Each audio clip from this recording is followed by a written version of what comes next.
behind the scene but feel like this បង Angel ហ្នឹងឥឡូវចេញឯតាគ្នាបានមើលនៅហើយមើលសុកខ្ញុំភ្ញាក់ចង្អប់គាត់រត់លេងចេញ Happy birthday to you Happy birthday to បង Angel Oh my god ទៅគឺគេ surprise គាត់នៅកន្លែងថតហ្នឹងហ្មង like it shows that គាត់សំបីតាក្នុងអាទិត្យ birthday ឬក៏ថ្ងៃ birthday របស់គាត់ណាគាត់នៅតែប្រឹងធ្វើការដែរ It's very hard working to be honest ពេលខ្លះខ្ញុំធ្លាប់អង្គុយនិយាយគ្នាមួយពូម៉ាក់ខ្ញុំមែនថាទៅសារប្រវត្តិទៅគាត់ខំព្រួនកូនឡើងទៅដល់ international ឡើងចេញមក standard ប៉ុណ្ណឹងតែអាហ្នឹងមកពីកូនគេបូកផ្សំជាមួយនឹងមានមហិច្ឆតាផ្ទាល់ខ្លួនដែរមើលតាំងពីគាត់ថតនៅ studio ធម្មតាឥ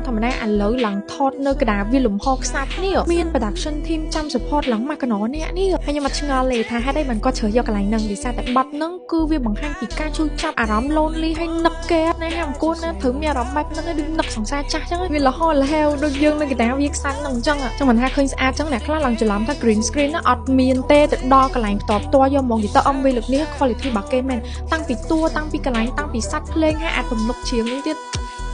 អូយខ្ញុំពិតជាចាប់អារម្មណ៍ថាបងអិនច្រើនណាស់អាសាពាក់ jacket ពីក្រៅមែនឡើងធីមគាត់ថាពេលកំពុងតែរៀបចំតុបតែងខ្លួនហ្នឹងឡើងសួរទៅចាអូ jacket ទៀតបងអិនច្រើនថាហ្នឹងហើយពាក់ jacket អញ្ចឹងទៅធ្វើឲ្យខ្ញុំមានអារម្មណ៍ថា confident ជឿជាក់លើខ្លួនឯងខ្លាំងជាងមុនហើយធីមគាត់ថាអូយចាំបើអត់ពាក់ទៅមានអារម្មណ៍មិន and he said មានអារម្មណ៍ថាចង់ផឹកកាហ្វេ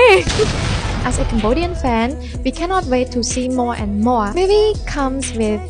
more surprises, I guess. Chắc hướng nâng vì ná kia được tiêu đăng thật.